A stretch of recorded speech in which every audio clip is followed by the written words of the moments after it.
Three, you said Yeah, we live. We live. All right, boom. Yo, it is your truly, Lamore Decina, aka Mr. Kool Spot. I'm here with my guest today, Samuel Blue Sr. What's up, brother? hey, what's going on?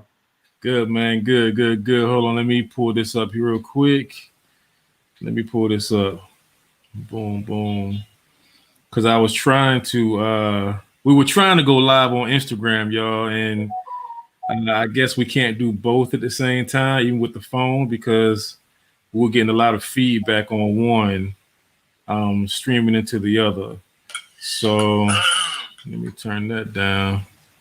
All right, cool. So we're good. Give me 1 second. Let me reboot my camera real quick. You know how that's gonna go. Hold on.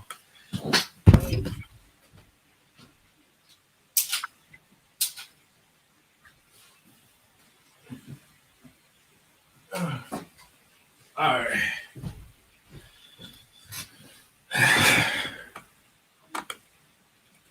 Sorry about that, everybody. But yeah, it is yours truly, Lamore Decina, aka Mr. Kool Spot. And I'm here with my guest today, Samuel Blue Sr. And today we want to just go in on a discussion. It's going to be real short, very, very brief. It is just kind of on the spot, you know what I mean? But I think this is going to be a really, really great and quick build, because we had a conversation earlier, and one of the things that we were talking about was just the housing, the affordable housing bond. And we were talking about that earlier, and I was like, yo, this could be a really, really good topic. And he was talking about, my brother Sam was bringing up about the benefits, the things that we need to know about it, what we could actually gain, especially as a first-time homeowner. And there's just a whole lot to it that I'm not qualified to talk about, because this is new to me, right? So, with that being said, I'm gonna let my boy and my guy Samuel Blue Senior take over, and he's gonna share. So we're gonna have this discussion, man, and hopefully you guys can get something from it. But you know what? Before we go in, the debate was last night, bro, Sam, and I wanted to touch on something real quick that was brought up. This sidebar real quick, and we talked about this last night too. But there was a word that kept popping up during the debate last night. The word fracking, fracking, right? And I thought that was interesting, because when they kept saying, I'm like, what is fracking? You know what I mean? So before we actually go in on this affordable housing bond, can we talk about that real quick, bro? And then we'll go into definitely. yeah. So let's explain what that is, and I guess just some background about that, if you don't mind. Well, basically, a lot of people that don't follow politics won't really understand that last night the debate was basically about Pennsylvania. Used to do a lot of coal mining, but that industry, the fracking industry, has really caused that state to start to boom. So basically, there's been some, wishy-washy type verbiage and debates and stuff in the past and on the political trail. And basically, a lot of people are happy with the low gas prices. A lot of people are happy with the U.S. now being number one in the world in oil and fossil fuel exports. Right. So basically, if you remove fracking, you're probably going to take over 100,000 jobs. A lot of those jobs in Pennsylvania, and we're no longer going to be number one in exports. So when it comes to oil, so right now number two and number three is Saudi and Russia. They're battling for second place. Yeah. So the question has come up because Kamala has been like always against fracking. Like she has been well known, she's been against it, and Biden has also been against it. He said it a whole lot, especially because a lot of his supporters on one side want him to end it. So that's why the question came up last night, because it recently, when they went to Pennsylvania, during one of his town halls, they said, "Hey, you're going to take our job." So all of a sudden, he said, "Well, no, we're supporting fracking." Mm. So basically, that's why the question came up last night, and uh, basically it was a lie. Right. They have always spoke against fracking, and it was one of those things. Last night's debate was really disappointing to me because when you have a debate is simply supposed to be about one side putting their policies against another side. Right. Then we, the people, are supposed to vote on what we feel we agree with or what's going to benefit us. Right. Basically, last night, no questions were answered. Trump had been saying, hey, we have this health plan that's going to take away the Affordable Care Act. It's going to be so much better. 2 years ago, I posted a video, I believe yesterday. 2 years ago, Trump said that, he did sign like 4 executive orders. Mm-hmm. And those executive orders basically kind of like have some of the elements of the new health plan. But what a lot of people don't understand that when Obama put the Affordable Care Act in place, some people call Obamacare, um, he did that through executive orders. Right. So, and it also went through the Supreme Court. So nothing can override Obamacare until it's heard by the Supreme Court. And a lot of people don't know that. Right. So, but it's one of those things that when the questions was asked of Mike Pence, he should have just outlined whatever was said 2 years ago or whatever they plan on having it. Just Yeah. like when Trump was asked to denounce white supremacy, he shouldn't have said, "Oh, well, I've done it many times in the past," even though I've heard him say it. A lot of people have heard him say it. There's numerous videos out there where he's done it, but at that time, these debates, just answer the question. Right. If someone says, will you denounce it? Yes, I'll denounce white supremacists. I'll denounce all those things. Don't hesitate. Just answer the question. When Mike Pence was asked about the new health care, he should have just said, hey, these are the elements of the health care. And soon as it's heard in the Supreme Court 2 weeks after the election, which is scheduled then we'll be able to implement it, Right. depending on what the Supreme Court says. But at the same time, there's two sides that have to argue that in the Supreme Court. Mm-hmm. The Supreme Court, I doubt that they will overturn the Affordable Care Act if they don't see that pre-existing conditions are going to be handled.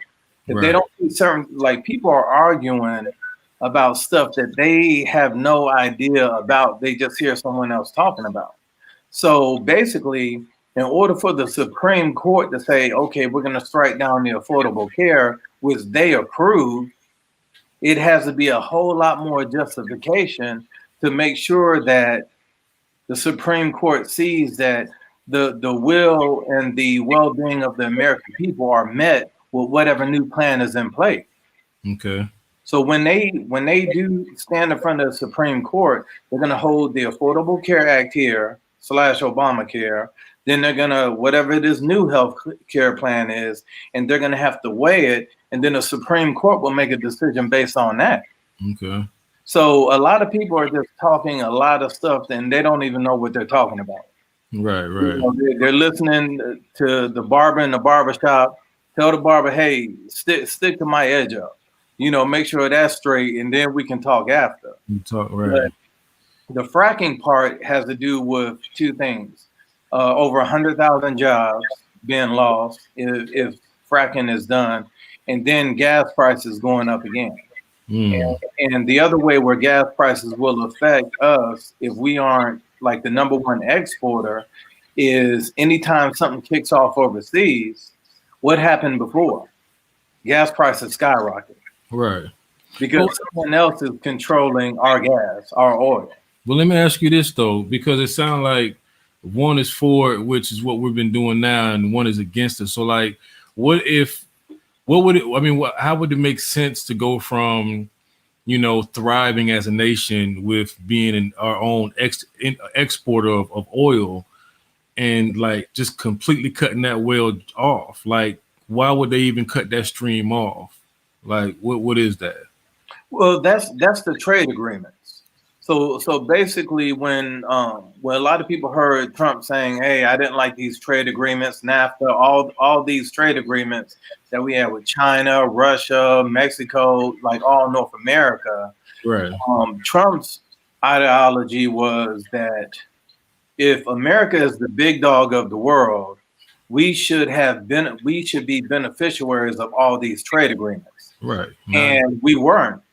We weren't beneficiaries of any of them. right. Also. Where let's take South Korea for example. With our trade agreement with South Korea, we were stationed. I was stationed in South Korea before in my military career.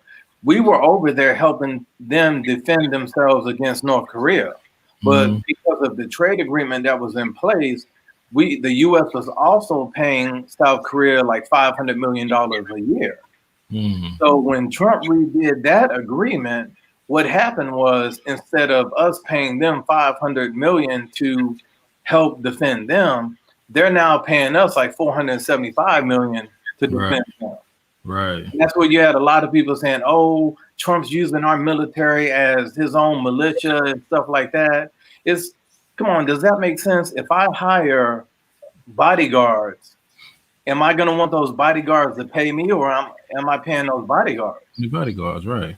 So it is one of those things that some people will just find a reason to hate certain policies.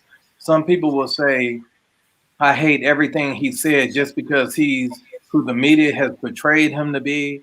But at the end of the day, if people stop focusing on these things and stop using so much emotion and start looking exactly at what it is he's doing, whether it's good or bad, everything won't be good. Mm-hmm. But the thing is, the majority of the things that I've seen, has been for the benefit of the country. Because I believe, I haven't checked today or even yesterday, but most of the polls, like when it comes to the economy, when it comes to the trade agreements, when it comes to the state of affairs with other countries, like Trump is leading in the polls. Mm-hmm. But when it comes to the corona, the COVID vaccine and the whole epidemic, he's trailing. But I think a lot of those trails are probably due to, you, you know, I think whoever was president, it would have happened the same way. Mm-hmm. So it's one of those things that people are going to talk about theory and things like that. But at the end of the day, nobody knows. Right. Nobody knows how, when we had the swine flu, during Obama's administration, over 60 million people, 65 million people caught it. But if the swine flu had ended up being as dangerous, as the COVID-19, guess what? 60 million people could possibly have died. Mm. So how you want to look at how an epidemic was handled, how you want to look at, okay, how many people caught it. We can't control how deadly a virus is. Right. All we can do is try to limit it. And, it's one of those things that I think people, at the end of the day, people are going to vote. Both debates didn't change anyone's state of mind, I don't think. I kind of hate that there were a lot of fact checking that happened.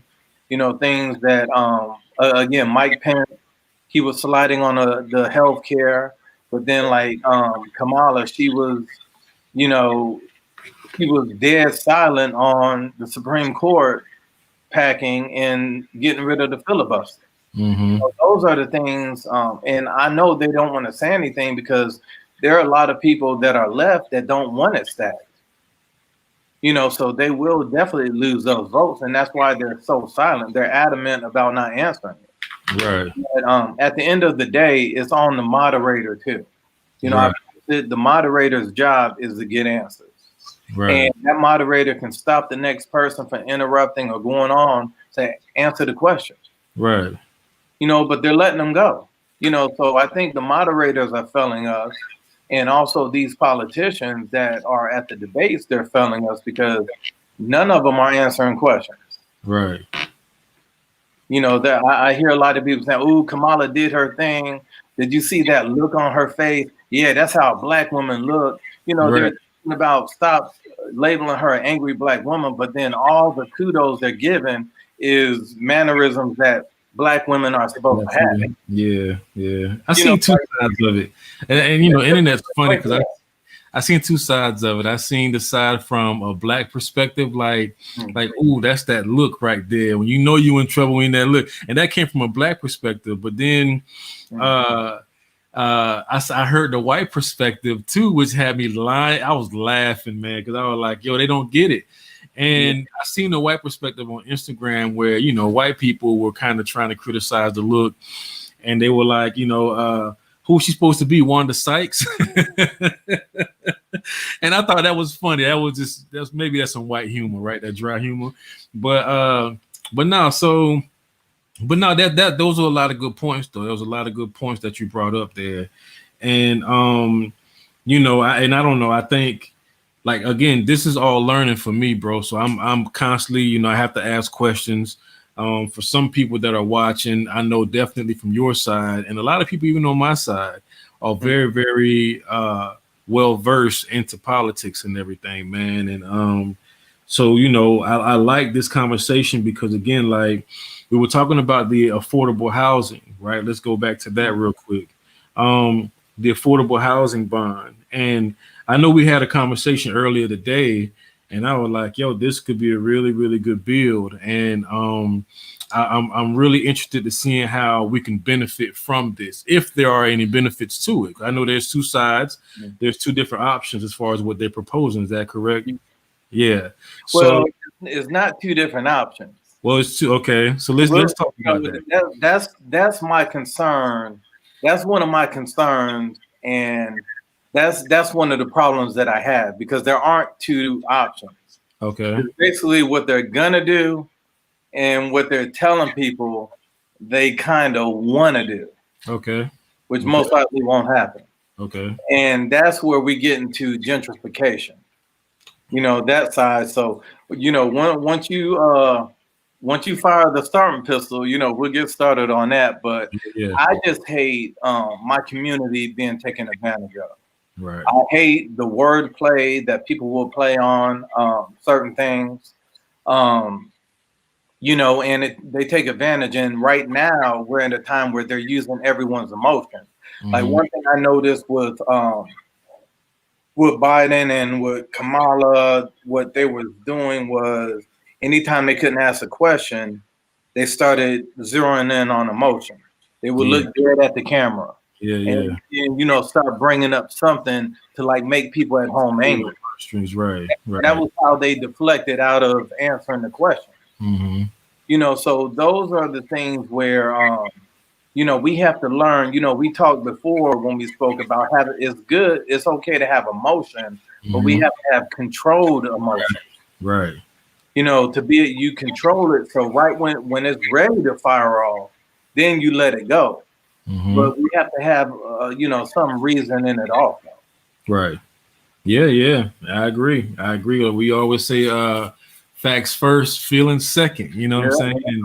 And that has to be the way. That has to be the only way. So yeah, but let's talk about this though. Let's talk about it. Like, what is it that we need to know as far as the difference between the two, the suggested idea and what they're actually proposing? Or is it how is that different? Well, basically, a lot of insight happened when I sat in on one of the meetings. The mayor, some of the city council were there, and some of the people that was over the board. And as I started to look through the breakdown of a lot of the elements of it, I didn't see anything that said affordable housing. Okay. And so basically, if I can do a screen share. Yeah. And that way, you know, I don't want people to say, oh, that's him making up something. I'm the type, I always tell, if anybody knows me, I always say, cite your source. Make sure it's a good source. I hate all these anonymous sources and all these anonymous leaks. Let's see facts. Yeah. So question real quick. So you're saying that it's called the affordable housing bond, but you didn't see anything that said affordable housing in the actual verbiage. To me, instead of affordable housing bond, it should be a gentrification bond. because that's basically what I see. As soon as I looked at it in the meeting, and I was trying to be real respectful to the mayor and the city council members, but gentrification was all through my head. That's all I could see when I was reading that verbiage. Okay. And I always tell people the strongest type of oppression is misinformation. Yeah. And when they do an entire presentation and their entire presentation only shows options and not what they're actually doing, to me, that's misinformation. And I've spoke to some people and they say, oh, well, I spoke to so-and-so and they're on the board or whoever, and they said that's not how it works. I know how it works. I wrote a lot of general statutes. I had to research a lot of those things. And I've spent numerous days, hours down at the General Assembly watching and sitting through hearings. So it is how it works. But what they're trying to do is remove being held accountable. Okay. That's why I'm waiting for these president debates, where we have all this video, we have YouTube. When they make a promise, hey, now we have something to hold them accountable for.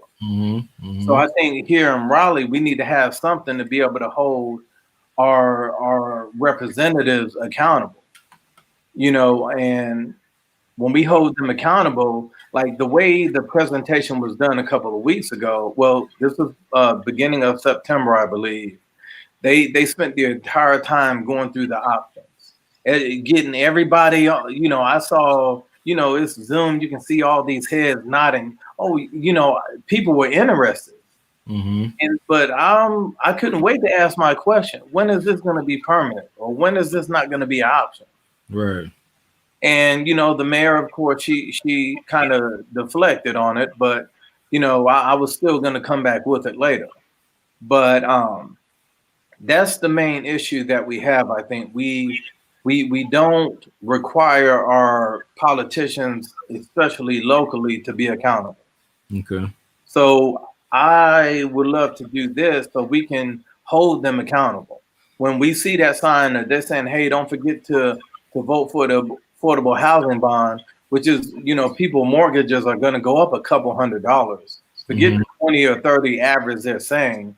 It's going to be, a few $100s that mortgages are going to go up. Right. So, they have to remember that also. But that's wordplay. Okay. So you're going to share your screen? Yep. So we're going to go to the Raleigh, City of Raleigh website. Again, so people can't say this is something that I made up. This right here is the City of Raleigh. So, can you see my screen? Hold on. Let me open it up. Add stream. There you go. Oh. Perfect. Hold on. Let me take this. Just scroll off here. You can see the entire screen there. There we go. All right. Good to go.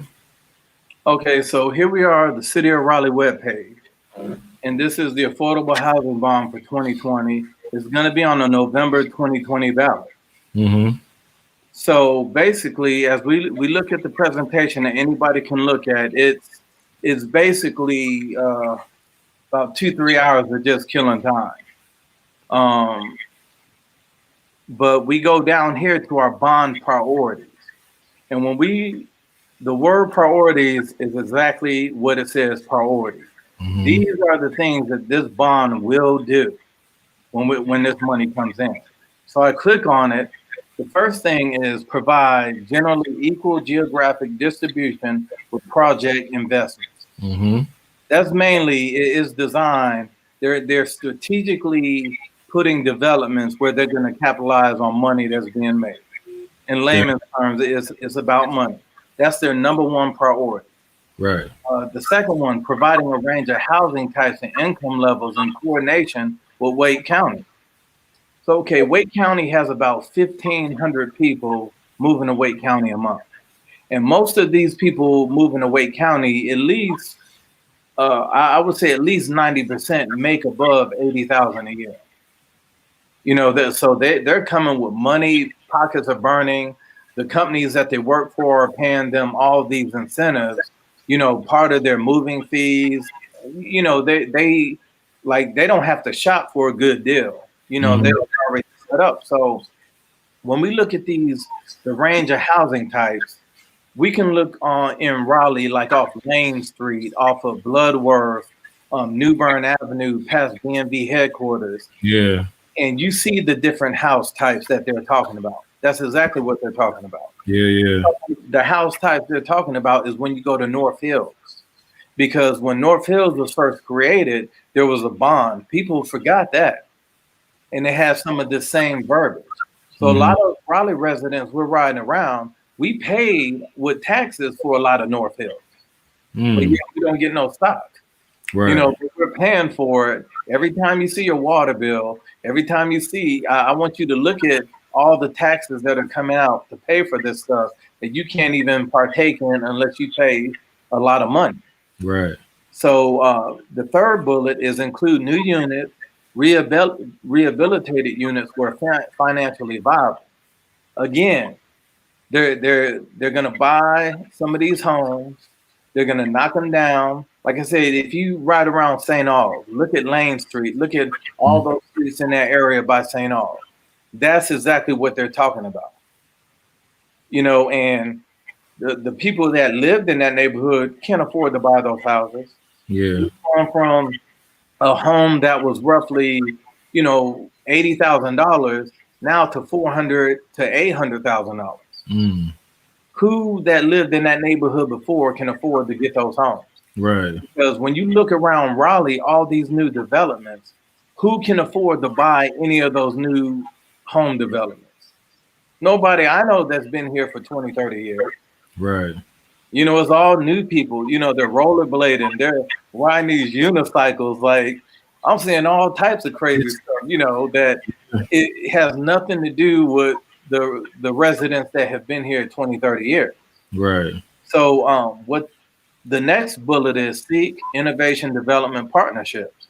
Basically, getting a partnership with Kane Development, um, some of the architectural companies, and basically what they want to do is basically make Raleigh a billboard. Hmm. Any city would want to, but that's what the innovative development partnerships are going to do. Is basically whatever we can do to bring innovative new money to Raleigh, and that's what they're doing. And the last one, seek projects and acquisition opportunities near planned transit routes, like the Raleigh, the bus rapid transit. So Uh, basically, they're going to want people to commute more. They're going to want people to be able to like live a little bit outside of Raleigh because they plan on building a $1.8 billion soccer stadium. So they want to be able to put in transportation to get people to and from there if they park on the other side of Raleigh. right. Again, that has nothing to do with the current Raleigh residents. So these bond priorities is what we call gentrification Right. in my eyes. That's what true gentrification is. And what our people in our community don't understand is we're the ones who vote for it. So it's not against our will. We're voting for it willingly. Right. So let me say this real quick. Before you go any further. Okay. First of all, I want to give a shout out to Andrea McCullough. Andrea McCullough was a guest on our show about 2 weeks ago, Okay. and she has an organization called Power the Vote, and she's been doing videos after videos, like boots to the ground in the area that you were just talking about, Southeast Raleigh location, Mm. Bloodworth, Bragg Street. And she's knocking on doors and she's getting people to register to vote, and just like her and a group of other elderly women. And I'm like, I'm touched by it, you know what I mean? And I want to shout her out because she was a previous guest on our show. And we also have some questions. We have like 3 questions real quick. Do you down to answer some questions real Okay. quick? Oh, definitely. All right, cool. Christara Owen said, I may have missed it, but how do we as a consumer take advantage of of and utilize the bond, etc.? Maybe that's something you want to answer later, or you ready to touch on that now, or No, that's going to be a part of when we go over these options part. Okay, gotcha. So we'll hold back on that one. We'll hold back on that one. All right. So the next one is my co-host, Free. Free says, so the bond will keep those, and Free couldn't be here tonight, you guys. But we're going to carry it along though. So Free says, so the bond will keep those native to Raleigh in Raleigh by allowing things to remain affordable for all. Correct? I guess did I say that right? The bond will keep those native to Raleigh in Raleigh by allowing things to remain affordable for all. That's the question. Now, if the option side, remember we handled the priorities. Okay. Under the priority side, that's a big capital no. Okay. Because the people that I know in Raleigh that's been here, if they don't already have a 3, 4, 500, or even I have some friends with 1 million plus homes. Right. Definitely not me, but I have some acquaintances that they've worked hard in life. But how many of people you've known that been here for 20 years, for example, and all the new houses that I see being built are 3, 4, 500, $800,000. Mm-hmm. So how many that's been here at least 20 years or more, working at whatever job that they're at right now, can afford to move into those homes? No one that I know. Right. So in the end, to me, for these bond priorities, that's a no. These bond priorities are designed, let's not get it twisted. They're designed to to continue to attract people. Raleigh's priority is being listed on that top 5 in the country, best places to live. Mm-hmm. And you get listed on there because you're wanting people to move here from outside of North Carolina. Right. Mainly from up north, right? That's the only purpose of being on that list. Mm-hmm. Is to get people moving from outside the state to Raleigh. So that has nothing to do with our current residents. So I hope I answered that question. Yeah. So she asked another question here. Here we go. Okay. Do you feel the gentrification is causing more to seek for public assistance? Oh, definitely. And we will definitely, well, I guess I can touch on that. There is a waiting list for Section 8. Mm-hmm. And there are a lot of restrictions with Section 8. But when we asked about the qualifications for Section 8, about the father not being able to be in the home. Mm-hmm. And this is where we start getting into fortifying the Black community. Okay. Not just building it, but fortifying it. Because you can build anything and it will break down. But if you don't fortify it, it eventually will break even faster. So Section 8 doesn't fortify the Black community. It can help build it, get assistance, all that stuff. But when we talk about fortifying our community, how can they put so much pressure? I see all these things about Section 8, but I don't see anything about Section 3. Okay. And basically what Section 3 is exactly like Section 8. Mm-hmm. Except with Section 3, the father can stay in the home. But not just stay in the home and play video games or, vice versa. I know some women that like playing, that are gamers. Mm-hmm. But what Section 3 is about promoting self-sufficiency. And Section 8 doesn't do that. So if we want to get strong as a community, we have to learn how to become self-sufficient. So what Section 3 also does, while you're staying in that housing, you're getting assistance, the same type of assistance you would with Section 8. Section 3 will get you into Wake Tech. It'll get you into some of these certified programs. Someone may not be able to read well, but they can definitely change a dang on spark plug, or they're good with their hands. They're good with woodworking, trade skills. Right. So Section 3 will get them into programs that do that will allow them to eventually get off of Section 3. Right. Not required. That's what we call being self-sufficient. Right. And that's what I call a hand up. because we can get handouts all day, but at the end of the day, those handouts are only going to include just enough to hold us over to where we have to come begging again.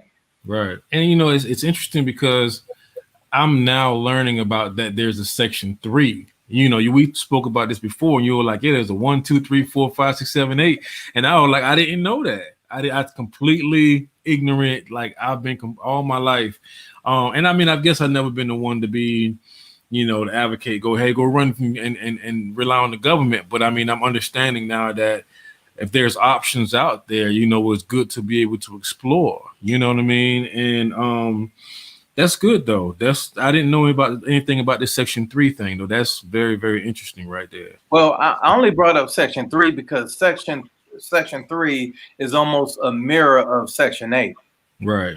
Except the one difference, Section 3 helps you become self-sufficient. Mm-hmm. Because I know all the people that I know that have been on Section 8. There's a time, in Detroit where we were on Section 8. There were certain things where there may not be anything required. Mm-hmm. You get it, you just stay on it, and it's almost like getting ready for work, and you keep hitting that snooze button. Right. If you don't feel like it's a priority for you to be at work, you hit that 5-minute snooze. Next thing you know, it goes off again. You hit it again. Mm-hmm. Every day you late for work because you have no drive. And basically you end up all that snooze button ends up lasting 4, 5, 10, 15, 20 years. And at the end, as you approach Social Security age, your 50s and 60s, you find yourself having to work. Not wanting to work, having to work is a big difference. Mm-hmm. So Section 3 at least empowers us as a community to learn, okay, my son is good with this. He could go to Wake Tech for music engineering. His friends like to rap. He loves to create music and beats and sounds. Okay, they have programs at Wake Tech. They have programs at other Durham Tech. You can commute where Section 3 will also supply some of that transportation. Mm-hmm. But the county doesn't get money for Section 3 as much as they get for Section 8. Section 8, right. So what's the county's priority? Is to get as much money as possible. Mm-hmm. So when we vote for our representatives, our Wake County commissioners, our city council members, our mayor, we should be asking them, how come they aren't pushing Section 3? Right. So we can become self-sufficient. Right. And we cannot blame them for it because we're the ones at the end of the day, we're the ones who vote for it. Right. They'll give us a spin on verbiage, use certain vernaculars and all that stuff to get us hyped like somebody is on Sunday morning in church, start hooting and everything. They get you to sign. And then the next thing you know, you're like, shoot, I'm just at a regular church. Yeah. So where would this affordable housing bond impact? Like what are the areas that they're looking to, like the different areas does this affect? Oh, over by the Harley Davidson dealership, all those homes over there that plan on buying all that stuff up. Remember, they got to get about 150 acres for that soccer stadium. So basically, you're gonna have over by that Harley Davidson spot. They're building a soccer stadium? Oh yeah, $1.8 billion. Get the heck out of here. $1.8 billion. Now, how many kids in Southeast Raleigh, play soccer? Not, soccer is a money sport. Right. It calls, families pay they finance their soccer fees for travel soccer. But they do volleyball too. But they have an indoor soccer stadium right up the street because I live on the borderline of Cary and Raleigh, and there's one right up the street from here. That's an indoor though. Yeah, but that's not gonna attract people outside of Raleigh. Right. That's what they're trying to do. They're trying to attract international companies. The international companies, national companies is what bring money to Raleigh. Sheesh. So that's what we have to think about. So they're buying up 150 acres. And if you look at Google Maps and you look at the footprint of Northfield, for example, map out how much 150 acres cover, the size. Right. Now imagine that over by the Harley Davidson place. Right. You know, so right now, Garner, I think all that property is going to start skyrocketing as it starts to leak out all the places that they're buying up, and that's why they're trying to keep it hush, because they're wanting people to sell their property for the cheap, for the low. Yeah, that's over on South Saunders Street over there. Yep, all that cheapest, one of the cheapest gas places in Raleigh off South Saunders. Yep. Right. Yeah, right across from Sam's Club. Yep. So that's where, you know, I try to tell people that they're like, oh, why are you against us? I said, I know how to look through all this, the vernacular, the verbiage, and all that stuff to see the truth. Right. You know, I did that for 8 years. So I just try to educate my own community on it. Some people say, oh, you're just hating. You're just, you know, I can sit here literally and say nothing. You know, me and my wife, we're homeowners. We're good. Mm-hmm. You know, we're basically retired, so we can just chill if we want. But I don't feel right if I don't help try to educate my community. Yeah. I'm with you 100%. Let's get back to this bond right here, man. So let's give me some more insight on that. Like, how does this, like, what's the next thing on the list on here? Okay, so we're gonna go back because again, I don't want people to say that I, you know, tried to edit some things. So we're back at the Housing Bond 2020 page for Raleigh.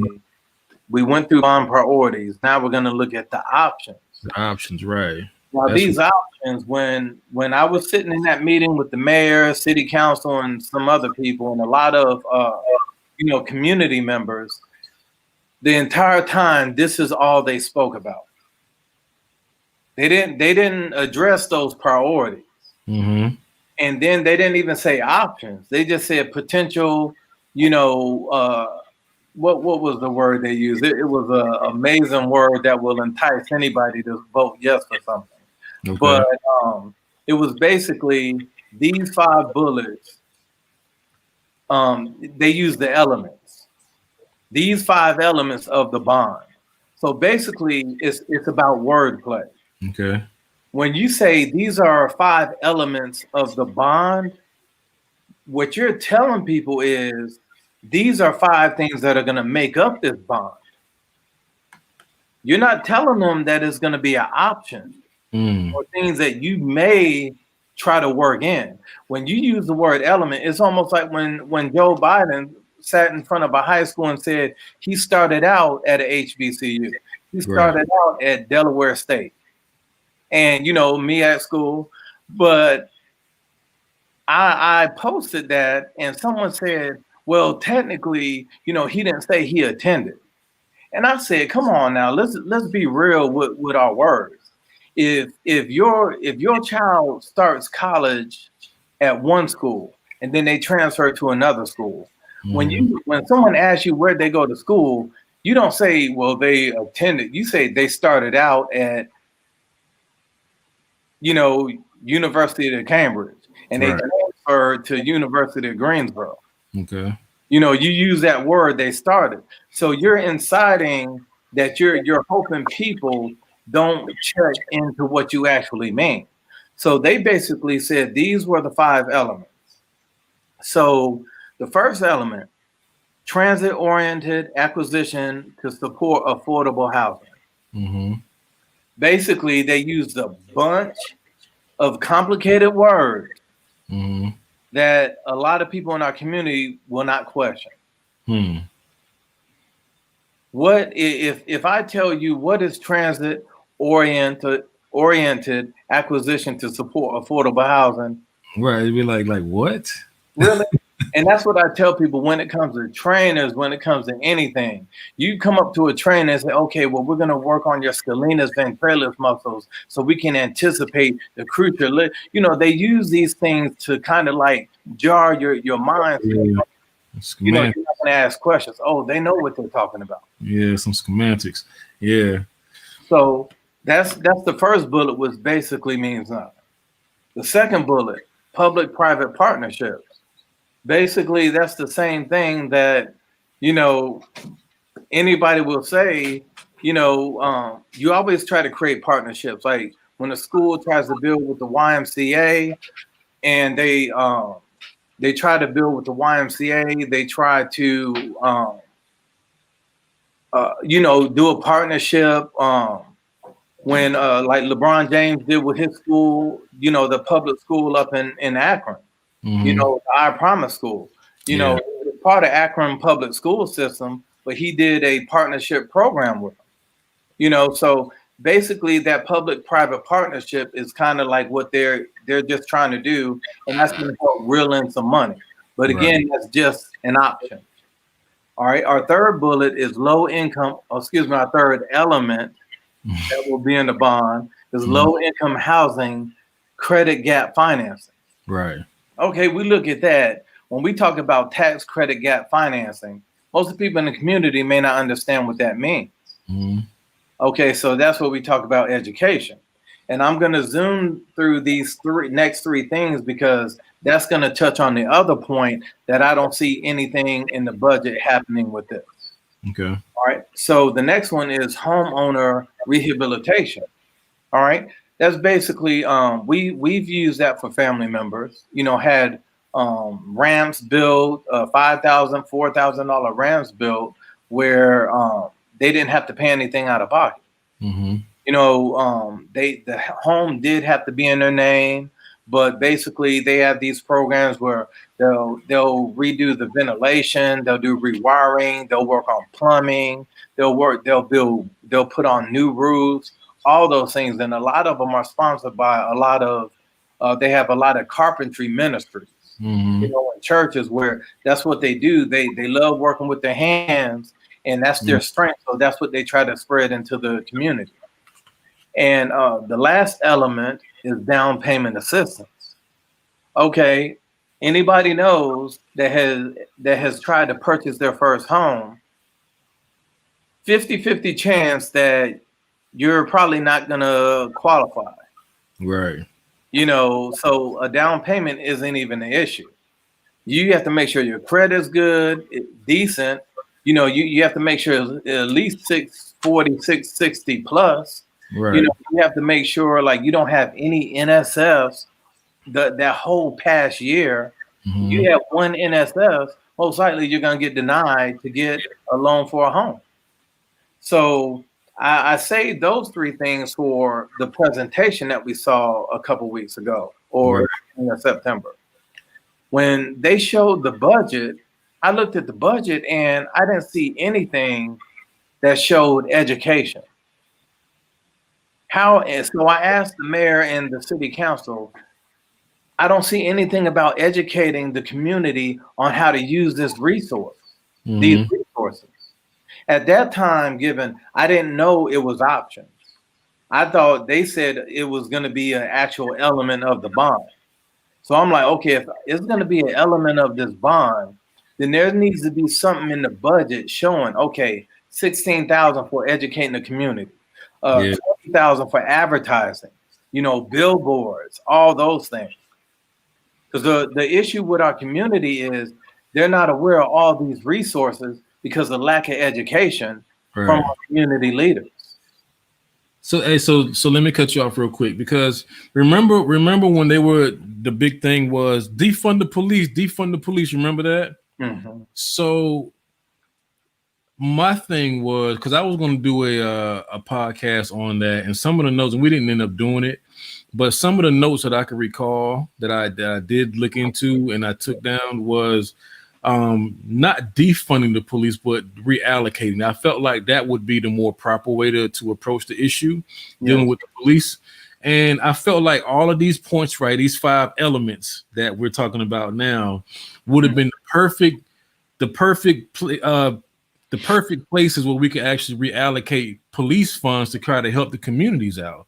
You know what I'm saying? So like, why can't, is it possible that we petition for that instead of it being like, even if it would be like a half and half kind of deal. Let's say if if they can make a promise to say, well, we'll give, I don't know, 40% of the budget to make sure all of these things right here are taken care of, and then the rest is out of taxpayer money, because I know this will kind of like the end result is this is coming out of taxpayers, pockets to get all this stuff done. Is that correct? Well, it is, but at the end of the day, all right, I see a lot of people that were saying defund the police, defund the police. I don't know where they live, but a lot of the people that I saw, like, a lot of the people getting arrested, I looked at, they would give a background on them. The last girl I saw got arrested. She, like, her parents, when she turned herself in, she was at her parents' $1.3 million golf home. Right. Like, they don't have issues. The people that grew up in rough areas, we need police. Mm-hmm. So what I had this discussion with, some millennials, and I basically told them, I think you're using the wrong words. Right. It should be defund the police. It should be reform the police. Okay. Right. Because I speak to a lot, I have a lot of friends that are, in law enforcement. And some of my guys that got out the military, they went, the state troopers, the local police, and everybody that I know, literally everybody, has admitted that there needs to be police reform. Mm-hmm. But what a lot of people don't understand is that there was a police reform executive order signed on June 16th. Mm-hmm. And where people were still saying we need to defund them, we need this. Colorado, June 19th, they signed it into law. Mm-hmm. And if anybody Googles Colorado police reform, and the first link, a couple of the first links will show everything that they were able to include in that law. And people are like, well, we didn't have the funding for it, so that's why we can't do it. Right. When the executive order was signed, there's a general fund of $500 billion that goes towards that, upgrading all that stuff. So New Jersey passed it, Connecticut passed it. So what I tell people when something happens, why are we protesting and keeping people from going to work and things like this? How come we aren't at the General Assembly? Right. How come we aren't at the governor's mansion, saying pass this reform, pass this police? It's called the Safe Policing and Safe Communities Executive Order. Right. Anybody is public information. Mm-hmm. So basically it includes things in place for updated body cams with GPS, because we think about what happened to Freddie Gray. He was thrown into that truck after those 6 officers beat him to a pulp, where basically they shattered his spine. Mm-hmm. And where they were roughly 12 minutes from the police station, it took them 2 hours to get there. Right. What's up with that? So this there's technology provisions in there to put in for law enforcement agencies to pay for these updated body cams. Mm-hmm. They're restricting chokeholds. They're restricting tear gas. Everything that people are marching in these streets is literally in there. Hmm. But they're not even looking at it. Right. I've posted it, and out of all the posts that I get hits for or comments, nobody ever comments on those. Nobody ever comments on the things that work towards fixing what we're upset about. Everybody wants to stay angry. Yeah. And another thing too is that we failed. I ain't gonna say we failed, but I think that we've overlooked, or maybe even majority of us have missed the fact that they've actually been implementing cameras on the guns. That's been another thing that they've been implementing in a lot of states too. And I guess it's just all about who's looking. I think Wilmington is doing it right now in North Carolina. I think Wilmington is doing it, but there's not a lot of, it's not full states that are doing it. I guess there's kind of like pockets of people in different states or cities in different states that are actually doing it. But going back to Chris's, go ahead. real quick, on that, before we share that or table that, Yeah. a lot of people don't understand that when the president or the administration, Congress, when they put in a law or they put in a requirement, what they're doing is they're putting in a standard. Mm-hmm. Now, when states put that into law, they cannot take away from that standard. They have to at least meet that standard in its entirety. Right. But also, states have the power to add to it. Mm-hmm. So let's take seatbelts, for example. There was a time where only the driver had to have a seatbelt on. Right.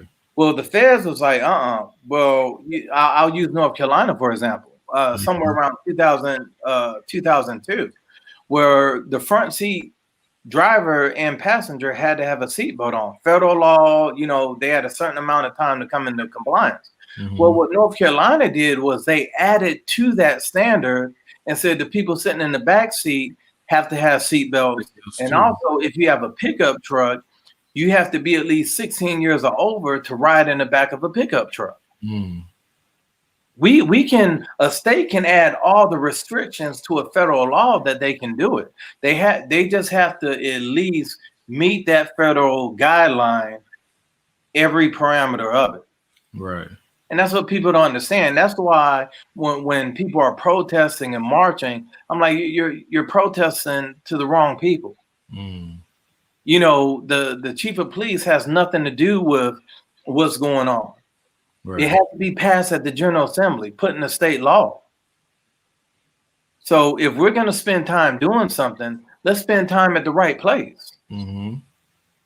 So that's just one thing I wanted to say, that a lot of people aren't aware on how federal executive orders or things passed through Congress or signed bills are actually relayed. As soon as it's signed in Congress or by the president, it doesn't come into effect immediately.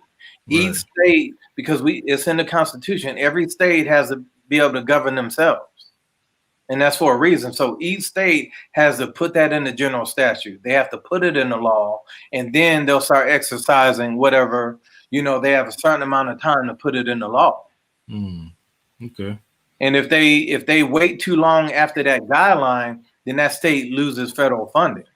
Okay. That's good information. So Chris, going back to what Chris asked too, Chris Stara Owens, she said, what was the question? Well, how do we as consumers take advantage of and utilize the bond? Read that one more time. Let me bring it back up here. There you go. How do we as a consumer take advantage of and utilize the bond? Okay, well, when it comes to that, we're going to have to wait to see what they actually do with it. Because the part where you're asking about, as a consumer, how can we take advantage of it? Mm-hmm. As we said earlier, that's an option side. That's not even a priority for them yet. So you don't even know. You're voting for something, but we don't even know if it's going to be in the bond at all, because it's an option piece. And for me, people in the Raleigh community, we should be more than options. We should be more than optional or potential. We should be the priority. That we should be those optional elements should be the priority elements, and the priority elements should be the optional elements. Mm. They got it backwards. And the reason why they got it backwards is because they're about money first, the current community second. Simple. It's literally that simple. But again, I go back to what I was saying about the reallocating funds. It only makes sense to me, though, when it comes to reallocating funds from the police, to pull some of that and put back into the community. I mean, if that's what they're going to do. I mean, if we can get that, then if these are the options that they want to offer us, then I feel like we should be able to point out options. I like options. You know what I mean? And instead of them being the one to say, well, hey, I'm the negotiator, these are the only options and this is that. It should be now. We should be able to explore more options, you know? So, I mean, what are your thoughts about that? Definitely, but a lot of people don't understand. Like let's say Detroit, Mhm. the 313. Let's take Baltimore. Let's take New York. Let's take California. Compton, Long Beach, areas where there may be a high crime rate. Mhm. State agencies get a lot of federal funding. Chicago, they get a lot of federal funding. So when they say, hey, our police shouldn't have body armor like they're in the military, our Right. police shouldn't have things like this. And I had this conversation with a millennial, and I said, okay, let's say there's a riot, right? I said, and someone's throwing, you know, cans of frozen vegetables at you, Mhm. bottles of frozen water at you. Are you going to feel safe and feel like your body is protected in your regular uniform with no armor or no protection, no helmet on? Or are you going to want that armor? Oh, And they actually get those things from federal funds. right. So that a lot of that doesn't even come out of the local budget. When you talk about a lot of the SWAT provisions, a lot of those things, depending on the level of crime in the area, they get a lot of federal funding. Mhm. So that money isn't even coming out of the regular budget. But speaking with a lot of law enforcement, a lot of them will admit, like, there's some guys that shouldn't be on the force. Right. There's some guys that, in that new police reform executive order that was signed, there's money and available for officers after so many hours of working where they have counseling and they have assessments. Mm. So they're not stressed out. They just don't snap. Because at the end of the day, police are humans just like us. Right. They get attitudes just like us. Yeah. I'm sure my wife isn't the only one that get upset with me with leaving all these tokens of love on the chairs and the tables and in the hallway. Right. Right. But they're human. So there's parameters in that police reform executive order that puts things in place for city enforcement, for all these things, to have a counselor to actually counsel these officers and do assessments. Mhm. Every quarterly or 6 months.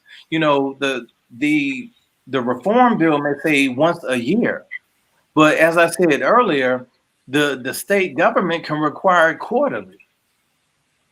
Why aren't they doing that? Right. The things are there, but that's what they're just riding off our emotion. Mhm.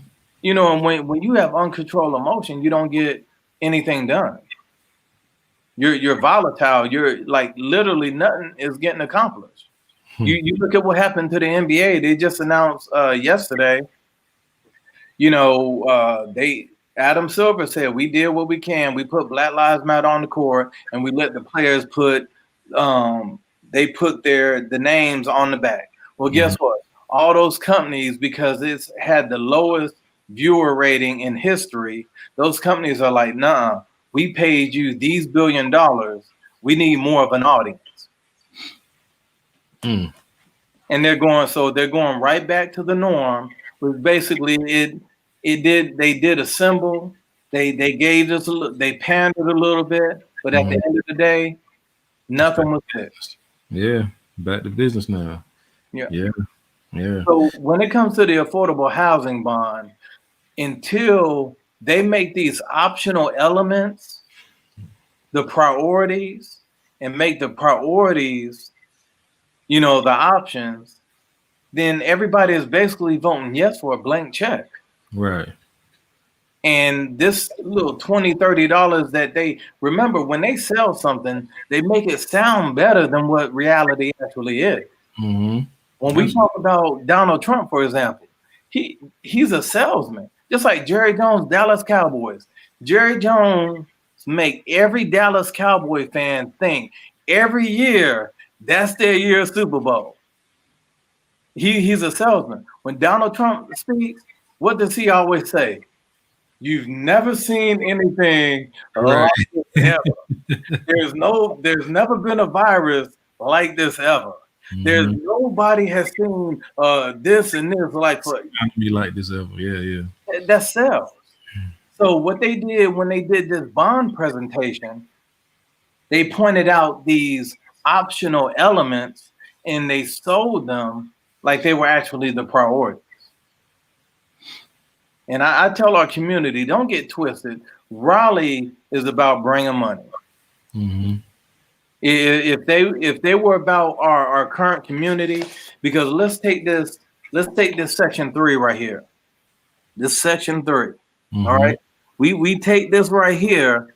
All these elements in here will actually get someone to get assistance, a family, where the father don't gotta like sneak in. He can live there. He can enroll in Wake Tech, get certified, a couple of computer classes within 6 months. Could with a high potential of having a job, getting 60 to 100,000 a year. Mm-hmm. Cybersecurity, they're trying to fill 200,000 jobs in the U.S. Mm-hmm. And 40% of those jobs are remote. You can do it out the living room of your home. So we need to start demanding that they give us resources that will help empower our community. Yeah. Yeah. This affordable housing bond, as it is written and presented, it is just continuing to oppress the community. Yeah. It's continuing, moving them out. Right. Let me say this, because I know you in the post you shared that there's some information here that realtors could actually take from this and apply to helping people kind of, get into a better position. You know what I'm saying? But I want to say that I want to throw that out there. I'm gonna change this battery real quick.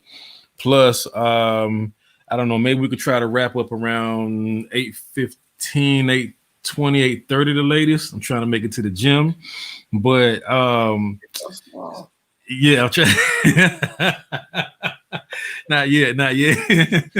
So and we gotta talk too. We gotta talk on that. So I know what you used to, what you into. But anyway, what could a realtor take from this? Because sometimes when stuff comes open, some people aren't really aware of like new policies, and even if it's in their field, even if it's a benefit to their field. So for those that may not know, like, what could somebody take from this that's a realtor or in position to help somebody better their position as far as first-time homeowners, or how does this apply to that in general? I'm changing better. Yeah, well, when it comes to realtors, there's two decent realtors, really, matter of fact, really good realtors that I know, Shannon Bizarro Heim and Asa Fleming. Mm-hmm. When someone finds a realtor, that realtor should be able to educate you on the entire process. Right. They should literally, they're like a teacher. It should feel like you're in a class. I remember when me and my wife was looking at a home, and we loved the home. And Asa Fleming, he was our realtor. And I used to hate when Asa would show us a home, because anytime we saw a home that we just fell in love with, at the end, he would just let us walk through, take everything in our mouth, we pick our mouth up, and Asa would be like, okay, stand right here. He has a deep voice. He's from New York. He's like, stand right here. And he's like, what do you see?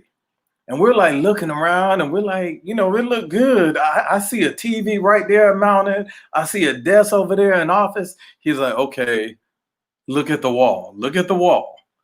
Like, he pointed out all these things. He's like, okay, well, that's probably going to be about $500.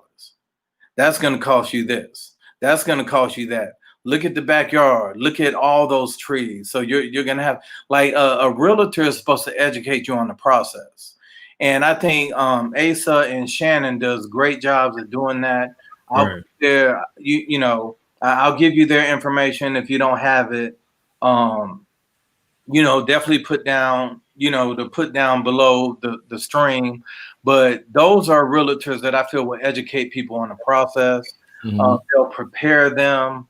Um, but what people definitely need to understand is that those initial requirements, you spend all this time looking for a home, you spend all this time when you do contact a mortgage company or even some realtors that don't want to be lazy. They're going to ask you, oh, do you got a pre-approval letter, instead of wanting to educate you. Some people, it's your first time. This is a special time.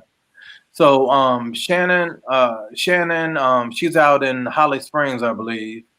And Asa, he's here in Raleigh. They really educate. I think people listening to the stream should definitely reach out to them once the info is posted, Mm-hmm. and just start learning the process.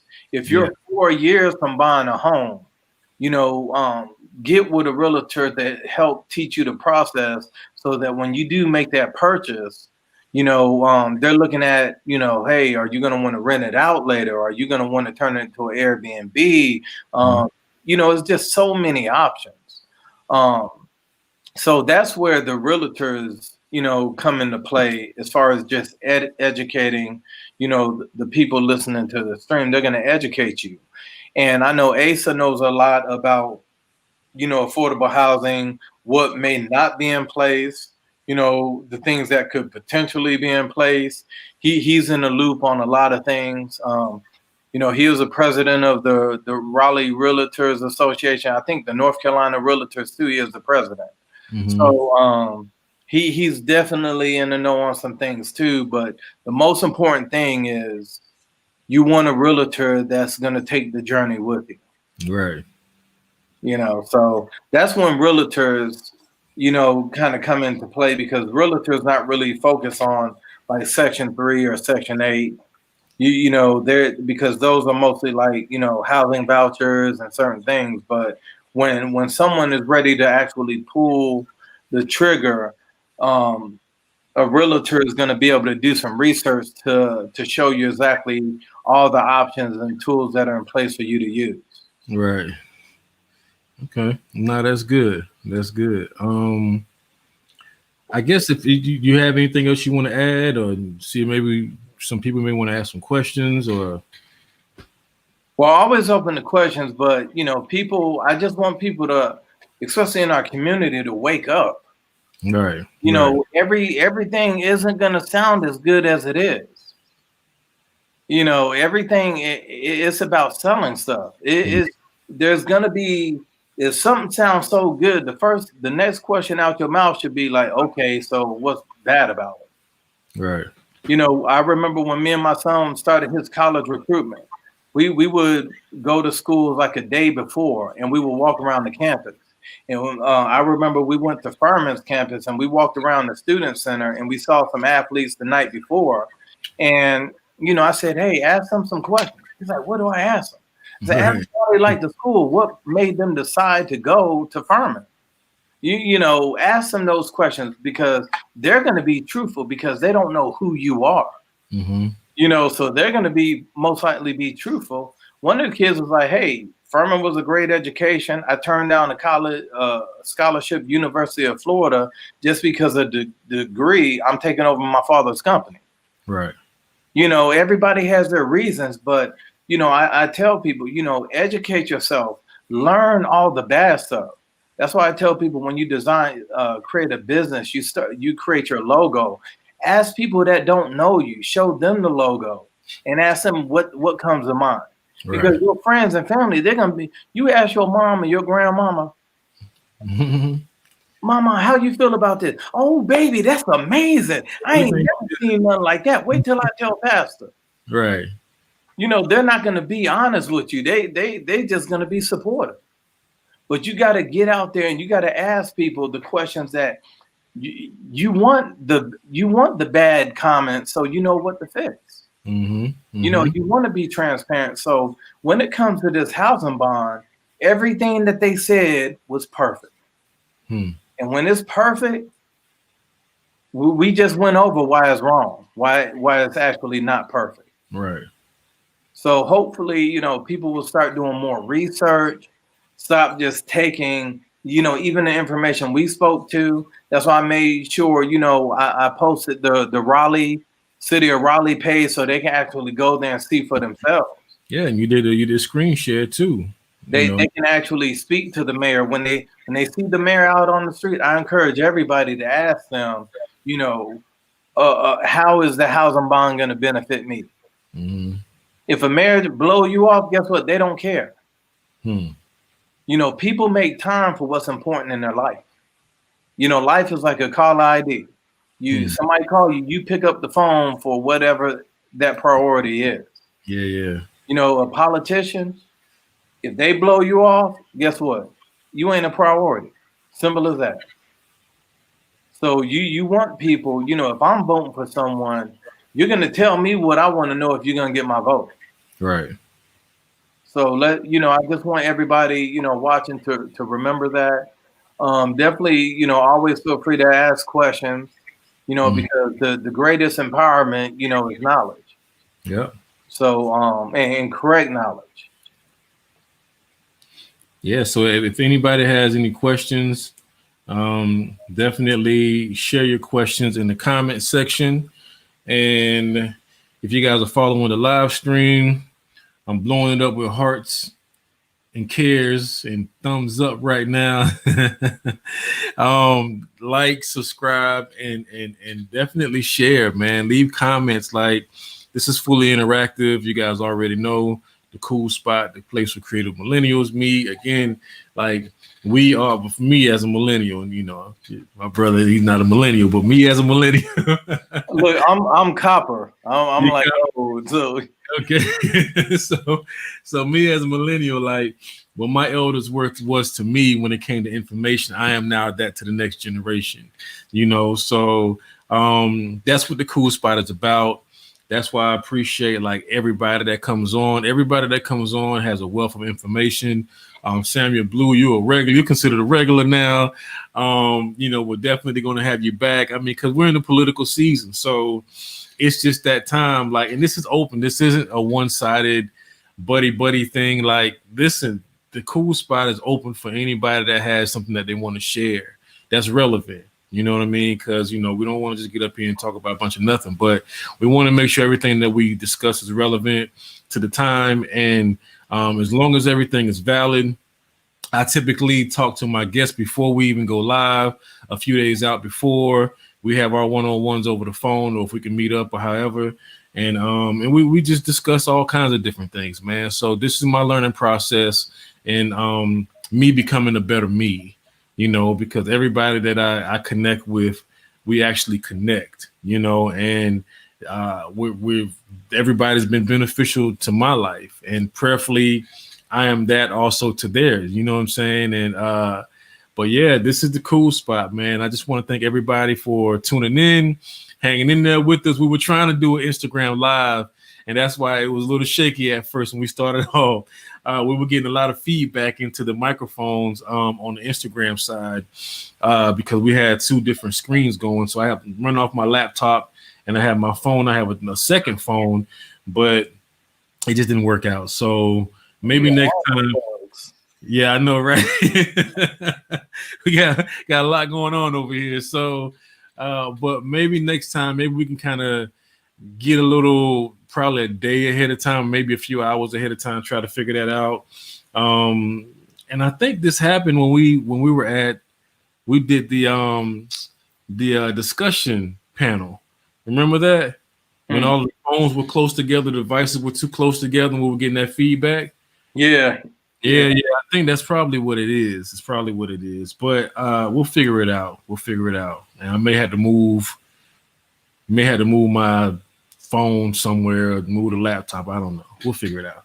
But anyway, it's your truly Morticina, Samuel Blue. Thank you, my friend, for being a phenomenal guest, a repetitive guest, and a repeat guest, I mean to say. Man, that don't sound good. It doesn't sound good. Repetitive, like, I'm getting tired of this guy. No. It's good. This was good. And I mean, that's necessary though, man. And I don't really have a lot of repeat guests because a lot of people they don't say, hey, I get people that say, hey, I want to come back, but everybody kind of had their own thing going, and that's a good thing too. That's a good thing too. So I'm just thankful. I'm thankful. Let's see, free up here, throwing stuff up here. Yes, it did. She said, we got this. Yeah, we got this. This is a beautiful thing. So again, me and Free actually going voting tomorrow morning. So we may do a live. We may do a live while we're out and about at the poll, and we'll see what happens. We'll see what happens. And I'm gonna be honest. I'm gonna be honest. I haven't voted. I'm not even gonna tell you how long it's been. It's been a while. It's been a good while. So tomorrow's gonna, and I feel like just the timing right now is important. And I'm not gonna discuss who I'm voting. That's not what we do. But I feel like the timing right now is important. And the older we get, the more we understand. As long as we're open to be more conscious about life, and so as long as life and consciousness can combine somewhere, I feel like we had to at some point take the time out to just really evaluate evaluate our current situations, and evaluate our futures. And with that being said, yeah, tomorrow morning, me and my co-host will be out at the polls, and we'll be voting. So we'll do a live, something short and brief. I don't know, might even interview somebody there just on the spot. Who knows? I mean, we'll see what happens. So, but just want to thank you again, brother, for taking this time out, hanging out at the Kool Spot, kicking it at the Kool Spot. Yeah, man. And what she said, early voting, Sammy Blue, she's shouting you out. Sammy Blue, thank you for assisting and encouraging Mr. Kool Spot. Let his voice know. Okay. It's almost like she's right here. So I, yeah. I appreciate her, and me and my wife, we normally vote. We'll be voting on actual election day. It's kind of been like our ritual, and I tell people, it's not really my most important part. I think I've heard vote for the lesser evil during this election more than any other time since I've been voting. I didn't vote the first couple of times. I was in the military. I was young, 18, 19 years old, 22, and I didn't vote because I really don't know. I was in the Army doing my thing. Right. And what I tell people to do is it's never, I don't look at it as never being voting for the lesser evil. I tell anybody, regardless of political party and stuff, you have to weigh what's important for you and your priorities. Yeah. And I say you can't be, you can't just do something just do it, like own it, embrace it. So I've always looked at that. I've always been about, promises that aren't kept versus promises kept. Yeah. Policies follow through versus policies not follow through. Yeah. A couple of times I did vote off of emotion. Both times I kind of like regretted it, after the fact, but I still went to the polls. A couple of years I didn't know I was going to do a vote until I actually got into the booth. There were only certain areas that I was going to vote on. I don't always fill every square, every circle. If I don't feel someone had agreed or either party agreed with what I was wanting or expecting, I leave it blank. Because our ancestors, they didn't just die for the right for us to vote. They died for the right for us to have the choice. So I rather vote in confidence in why I voted rather than vote for no reason. Yeah. So that's how I look at it. If I tell people all the time, I have a family member, I'm not gonna call them out, but they're like, I don't even know if I'm voting for like a president or a judge. I said, if you don't feel like it's, none of them is reaching you, that's your prerogative. That's Mhm. your right. It's your choice. And he was like, I'm starting to point him out, so let me just shut up. But the thing is, they didn't just fight and die for the right to vote. They fought and died for the Of choice. course. Yeah. And that's the biggest thing. Life is about choices, whether good or bad. It's all about choices. Yeah. So Okay. Good but that, stuff. but that's it. I'm looking forward to seeing y'all live. I'm retired, so I got time. Yeah. I Yeah. Yeah. can And I mean, check y'all out. yeah. And I mean, we'll see what happens, man. We'll see what happens. You know what I mean? And and I mean, I like what you just said, though. I like what you just said. It really makes you. It made me think back, like, well, maybe I need, maybe this is just speaking for myself. In transparent moment, right? But just thinking while you were talking, I'm like, well, maybe I might need to do a little bit more research on all the candidates. You know what I'm saying? And everybody, like, I don't know. We'll see what happens. We'll see But what we happens. we keep our books, and that's kind of like why me and my wife wait till November 3rd. Yeah. We get an opportunity to see all the debates. We get an opportunity to see how they change up while they're on the, Mm, they're going to change up according to how they feel the votes are going. yeah. Every politician I've known in the last 20, 30 years, that's what they do. So that's Right. why we always wait till later, so we can actually like research. My wife, she'll have a book with her pen, asking about people. And one thing we never focus on when we go through that stuff is like the political party. We see Right. what they stand for, and I'm not afraid to share. Like, when it comes to presidents, you know, uh, I can run down voted for Bush, Clinton, Bush, Obama, Romney. Mhm. I've been Yeah. across the board. Yeah. I think the last time I voted was Obama first term. I voted for him the first term, Yeah. and then That I voted for Romney, during his second term. But again, I vote. I don't care about the party. I vote about the values, but also they're all going to make promises. I mm, vote for the one that I feel that's going to follow through on those promises. They all make them. They mm, all make promises and yeah. say what they're going to do. So what I do is I weigh the fact, who do I feel is going to follow through the most, and that's Right. what is my vote. Yeah. That's good stuff. I didn't know I was going to vote for Romney till I was literally in the booth. Mm, At first during that year, I wasn't even going to vote for a president. But I got in there and then prayed a little bit, and then I ended up checking him. Because I like his character. There's certain characters, but I felt that he was going to follow through with some promises. yeah. Yeah. I got you. So it's one of those things. So definitely, research everything. I Yeah. tell Something to everybody to consider. research. You Yeah. know, Something to consider. Definitely something to consider. yeah. Definitely something to consider. Good stuff. All right, everybody. We want to thank you guys for tuning in at the Kool Spot. Um, today's Thursday. Tomorrow's Friday.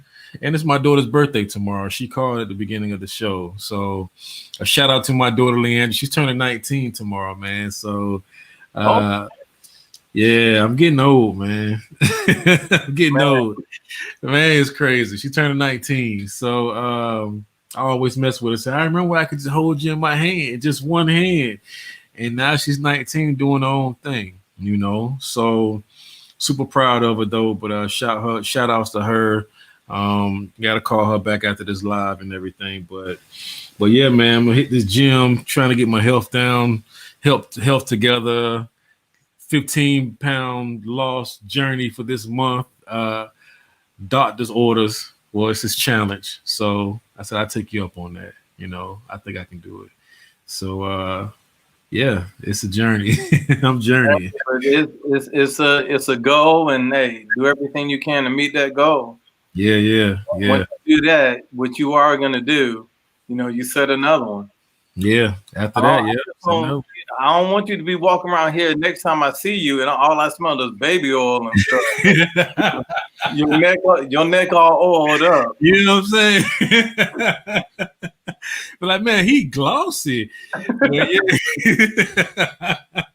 But nah. So, but nah, man, it's gonna be cool. It's gonna be cool. That's good. So, yeah, man. But stay on the line. I'm chop it up with you right after this. We shut off and head on out, man. But thank you guys once again for checking in at the Kool Spot, hanging in there with us. It's your true Lamorticina. We love you guys. Have a good evening. We wish you well. Peace.